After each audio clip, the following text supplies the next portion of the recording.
Building influence is something anyone can learn. It's an investment you can make in yourself, and it can hold the keys to achieving your dreams and having the life and impact you want to have. I'm Laura Cox Kaplan. I've learned a lot over 3 decades about building and sustaining influence and how using it effectively can make a big difference in your life and career. Here on She Said podcast, we're digging into the different dimensions that help us build and sustain influence. If you thought being an influencer was just for social media, think again.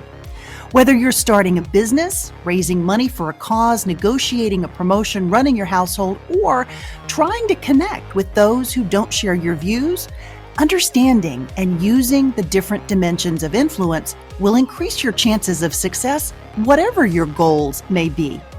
Listening to She Said podcast is a smart, efficient investment you can make in you. I'm really glad you're here, and I'm excited we're on this journey together.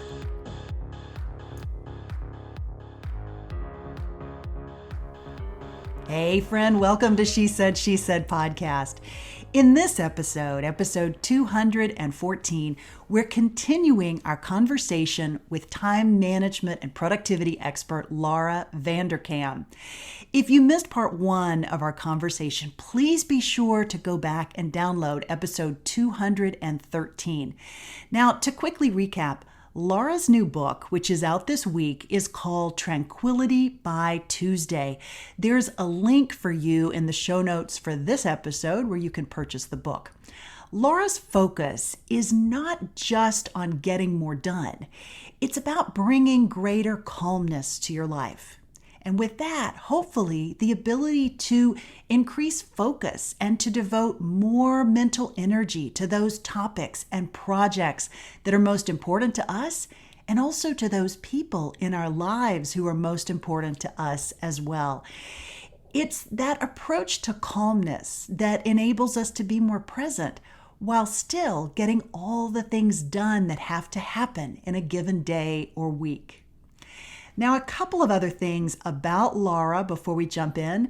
Tranquility by Tuesday is her 9th or 10th book. I think all but one of her books have been focused on time management and productivity or have been parables on the topic. She also produces 2 regular podcasts, including her daily podcast, which is called Before Breakfast. She is a regular public and corporate speaker. She writes countless articles and blogs on the topics of productivity and time management. Oh, and by the way, she is mom to 5 children ranging in age from 2 to 15, and with whom she gets to explore time management and productivity concepts every single day. To say this busy mom gets a lot done in a day is frankly an understatement. This is also Laura's 2nd appearance on She Said podcast. We first met back in 2020 when I asked Laura to join me on She Said podcast to talk about work from home strategies with kids. We actually touch on that topic again in this conversation as well. Laura and I cover a lot of ground in this conversation, including the 9 core time management concepts in her latest book. Laura also shares suggestions on alternatives to things like planning for the week ahead on Sunday and the 2-minute rule. If you aren't familiar with these approaches, stay with us. We'll explain them and also talk about alternatives that might work better for you. Laura's 9 rules are based not only on her expertise and study of the topics of time management and productivity for the past couple of decades, but also on a very specific set of research questions that she created and explored with research subjects for this latest book. The results are very interesting, and in some cases, they tackle some long-held beliefs that we've always heard about the best ways to manage our time. Friend, here is part 2, episode 214 of my 2-part conversation with Laura Vanderkam.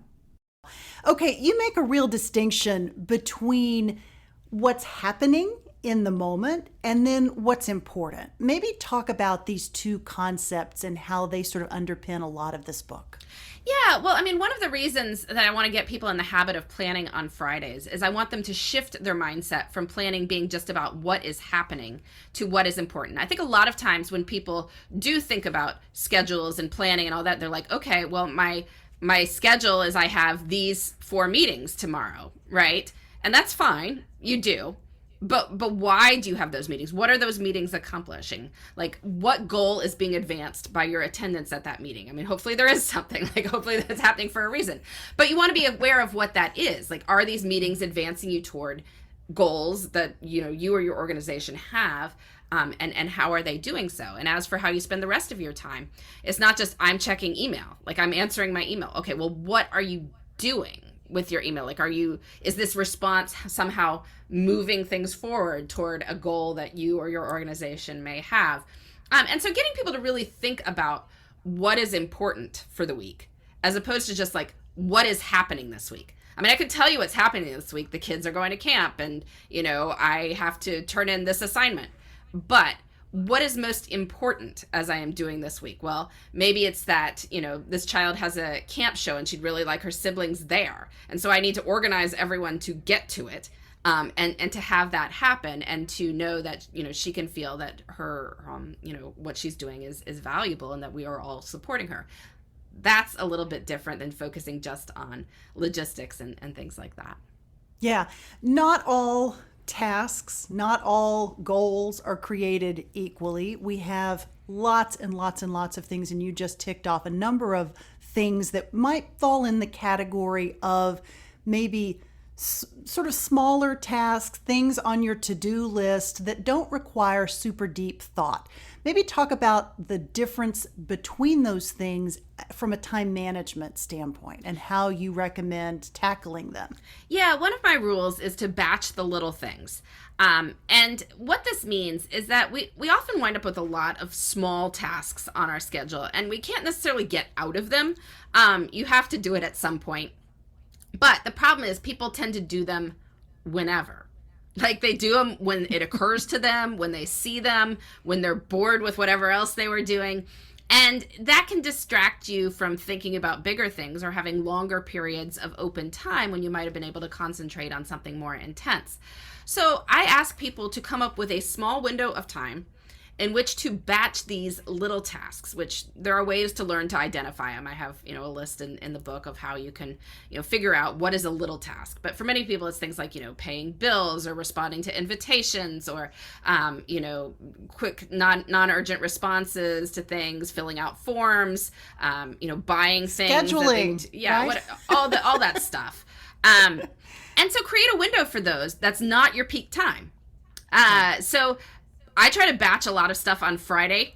I plan on Friday afternoons, but some point on Friday, I work through what I call my Friday punch list. And that is when I, pay bills, I respond to non-urgent invitations. If there's something that's on my list that I, need to do, but I haven't done during the week, that's when I'll try to do it.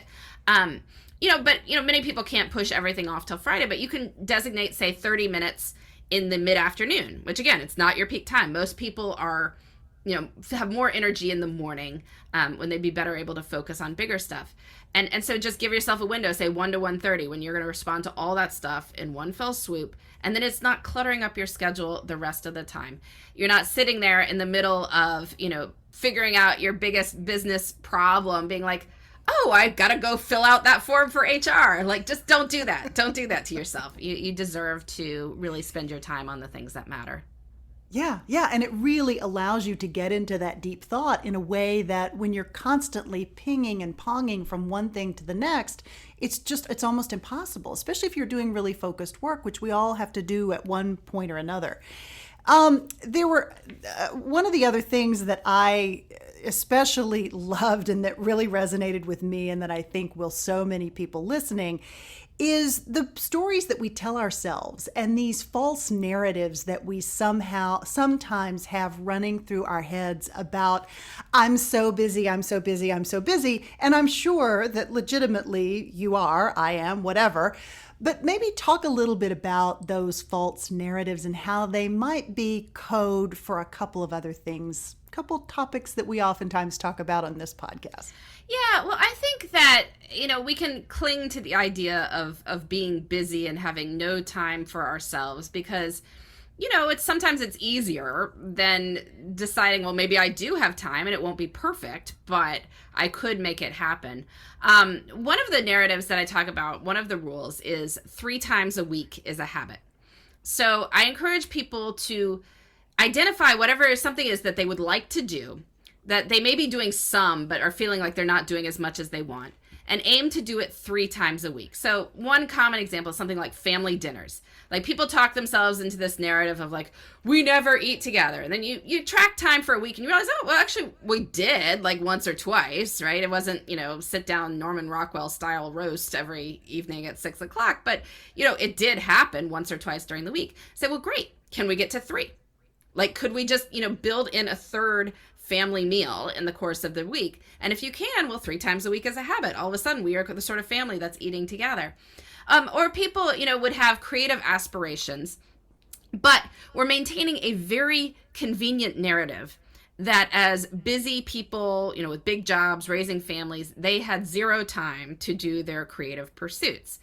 And the reason this is convenient is because then you can keep these sort of perfect ideas in your head that you just don't have time to do, as opposed to actually doing something for 20 or 30 minutes 3 times a week. That's going to be probably terrible in the first approach, but we'll get better over time because we all get better over time. So it's easier to, lament the perfect paintings that you are not creating in your head than to actually sit down with your paints and do something that's kind of crappy, when you've got 20 to 30 minutes to do it, but at least then you're doing it, right? And some people just really don't want to do it and accept the mediocre. They'd rather hold it off as the perfect, which is not happening. And, right. We can unpack a lot of that, but Yeah. I encourage people to think it's okay to do something small and not that great. At least I'm doing something. It will get better over time. Yeah, that whole theme really resonated because, those are topics, perfectionism and imposter syndrome come up on this podcast a lot. I was curious if you found a difference between your female versus your male responses for this particular book as it relates to those 2 themes. Well, I think we all suffer from this to a certain degree. And I think many people can tell themselves that they're not doing X, Y, or Z. And certainly, men have hobbies and things they would like to do as well.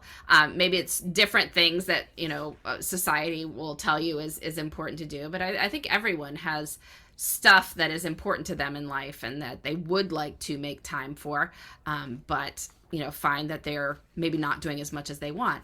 But what I want people to see is that there is a big difference between not as much as I want and none. How often things are happening in your life is, in fact, not as much as I want. But not as much as I want is something that can be changed, right? You can scale it up a little bit. And having a goal like 3 times a week feels very doable.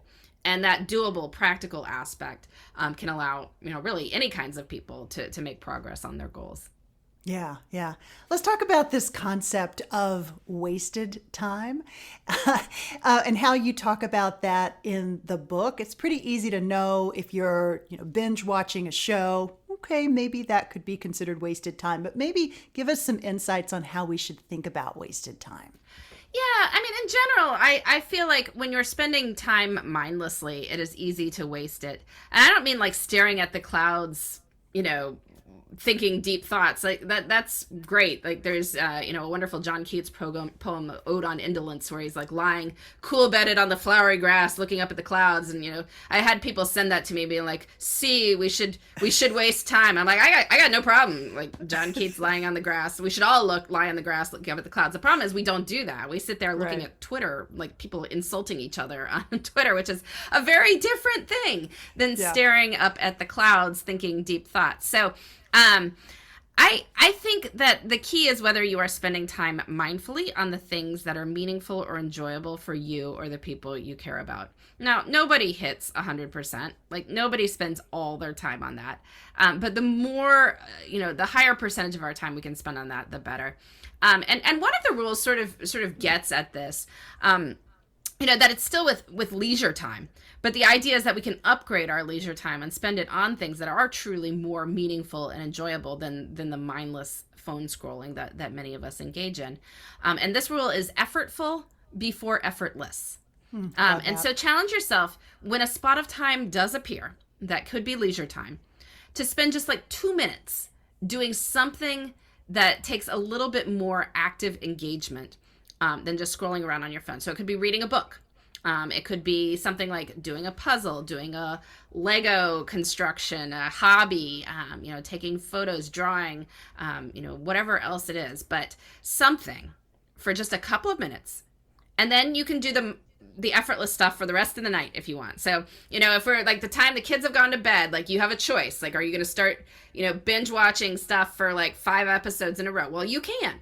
But before you do, like read 5 minutes in that Agatha Christie novel that you've been like putting off forever. Just 5 minutes and see what happens. A lot of times people keep reading because whatever they're reading is actually enjoyable. So they want to, keep at it. It's just they got to get over that slight extra hurdle of energy to make it happen.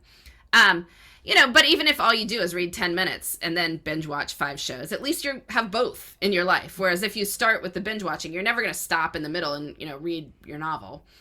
So better to do the effortful stuff first. Yeah. I love that.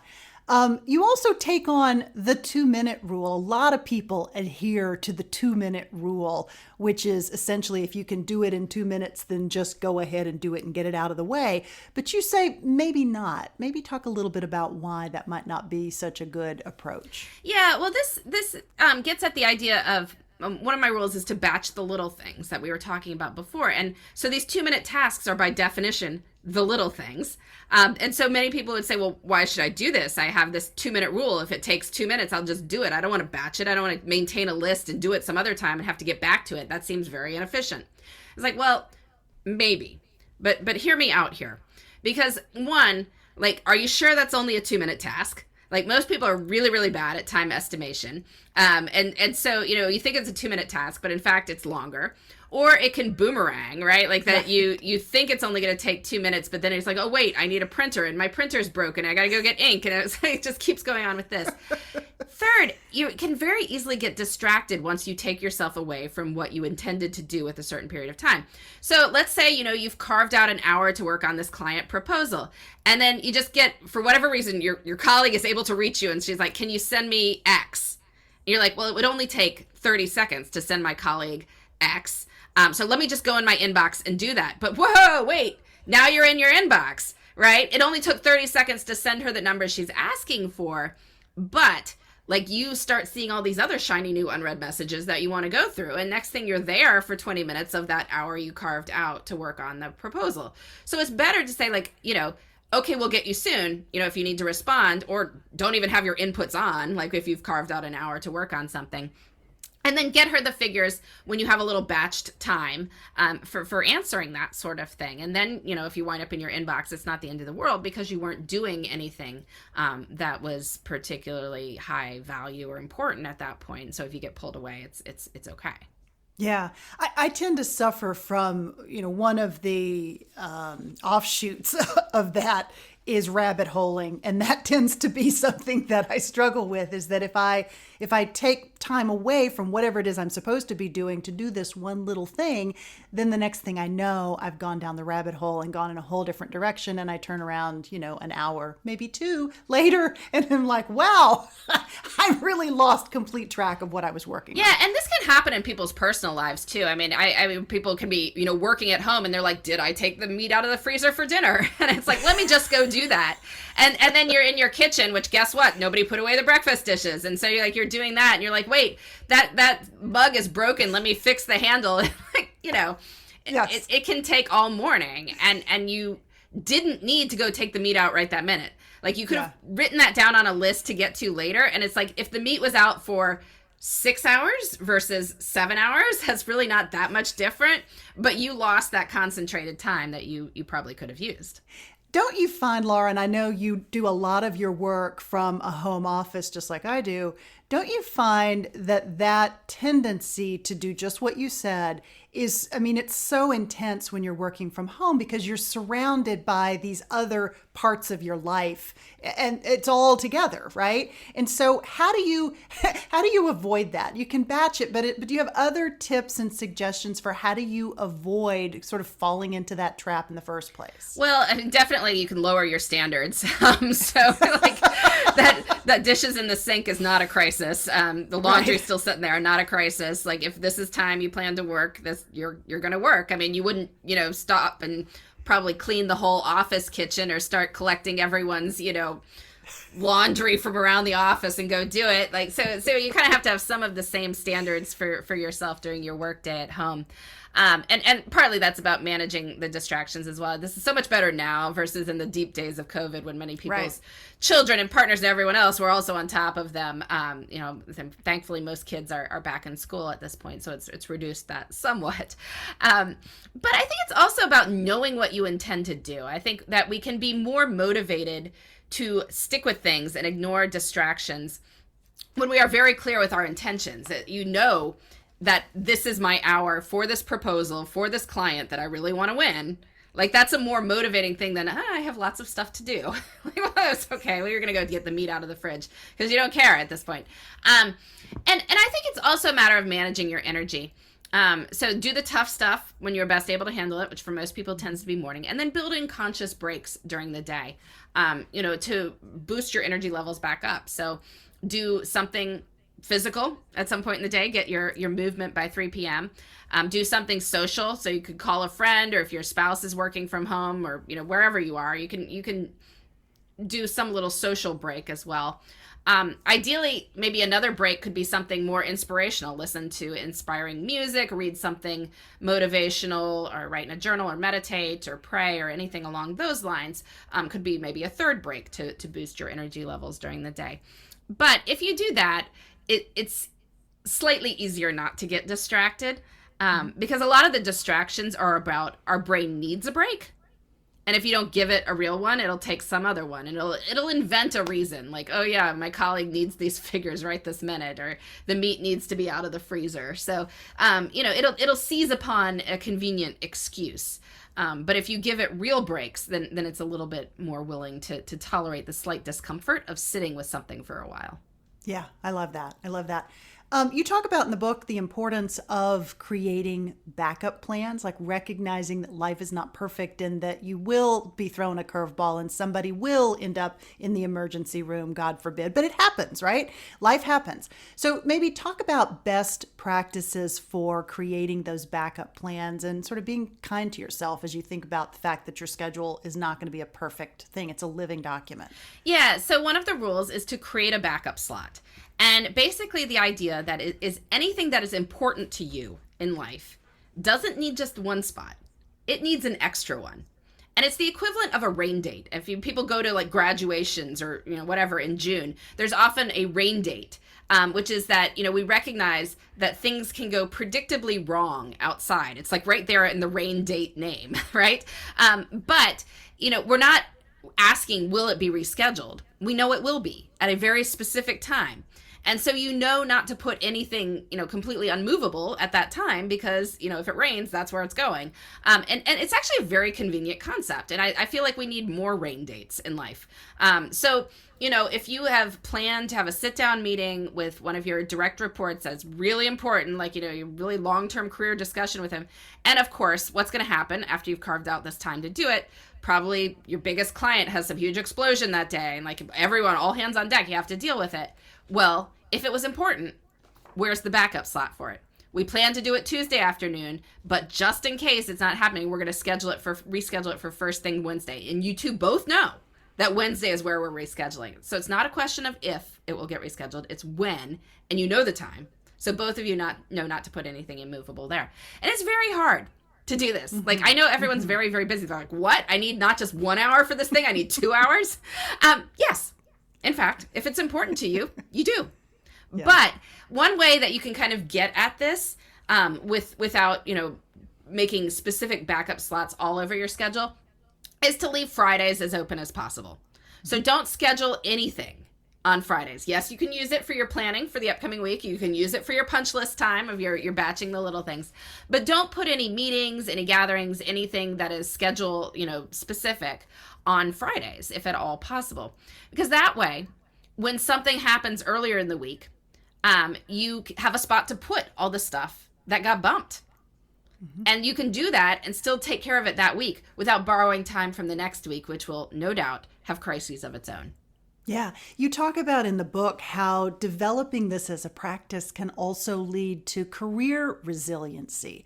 Maybe talk about why that's the case. Well, I think people need backup plans for everything in life.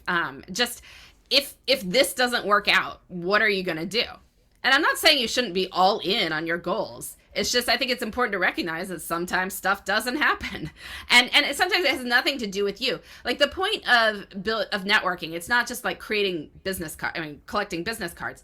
You want to know that there are a certain number of people who have been like, yeah, if you're ever thinking of leaving your job, call me. I'd love to work with you. And so if something does happen in your job and you don't want to do it anymore, or you can't do it anymore, you've got options. Like, to call those people and you figure out what your options are from there. That is what having backup plans means. So, we want to make sure we don't have all our eggs in one basket, that we have figured out if life doesn't happen as we would like it to happen, what else is there? And having those backup plans allows us to feel more calm and in control, even if we know that life is ultimately unknowable, because you'll probably be okay no matter what.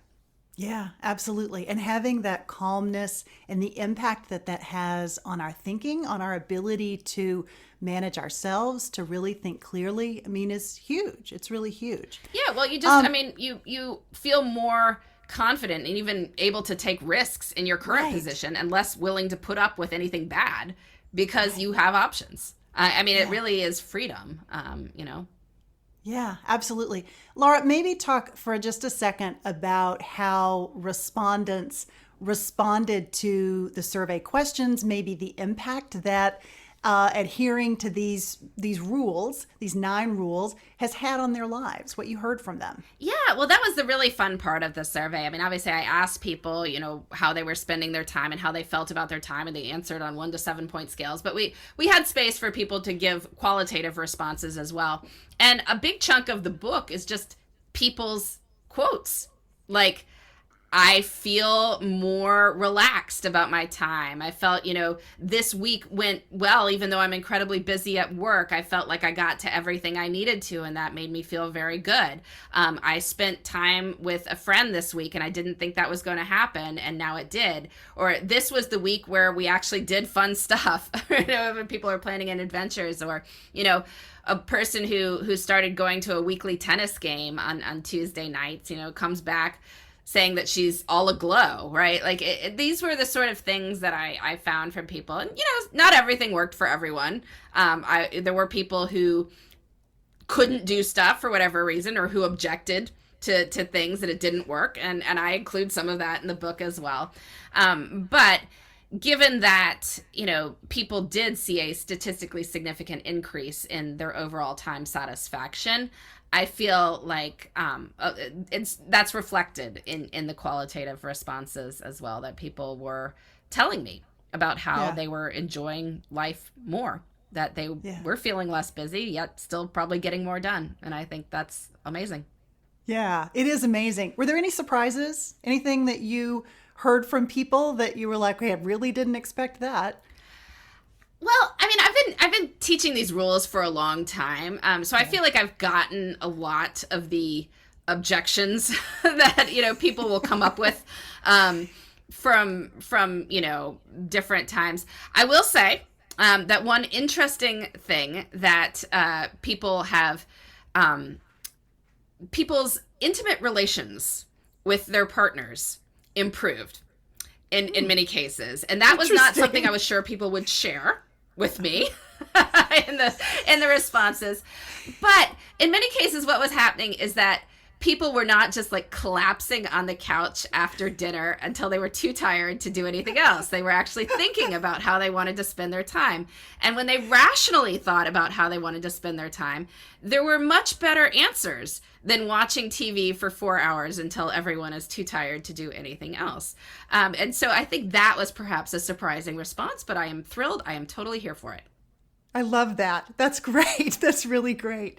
Okay, Laura, because we focus on influence and how we can build and sustain influence in our lives, maybe talk about what this concept of influence means to you in your work. Yeah, that's actually a word I have been thinking about a lot this year. As one of the words that was, in my mind in terms of goals. Not because I want to be, this stereotypical Instagram influencer, which I could never be in my wildest dreams, even if I tried. I don't know, I'm kind of a mess in terms of hair, makeup, wardrobe, getting my kids to all stare at the camera at the same time. None of that is going to happen. So we're never going to be the Instagram influencer family and matching outfits doing cute things. But I do think that influence means being able to share powerful ideas with the world and see people actually change their lives as a result. And that is what I am going for. I want people to come away from reading Tranquility by Tuesday feeling like I have the power to live the life I want, to actually enjoy day-to-day existence, even with all the crazy stuff going on around me. I don't need to wait for a calmer time in the future. I can have the life I want now. So that's what influence means to me. Yeah, I love that. Laura, it was such a pleasure. I'm so happy to see you again. I really love the book. We will include a link where listeners can purchase it. I'll also include a link to Laura's Time Makeover Guide, which I think is absolutely brilliant. It's very simple and straightforward. It's also free. You can download it right from her website, but I'll include a link in the show notes for this episode. Laura, thank you again. Really loved it. Thanks for having me. Hey friend, thanks so much for joining us today. I'd love to hear what you thought of this episode and of Laura's time management tips and any that you have tried or that you plan to try.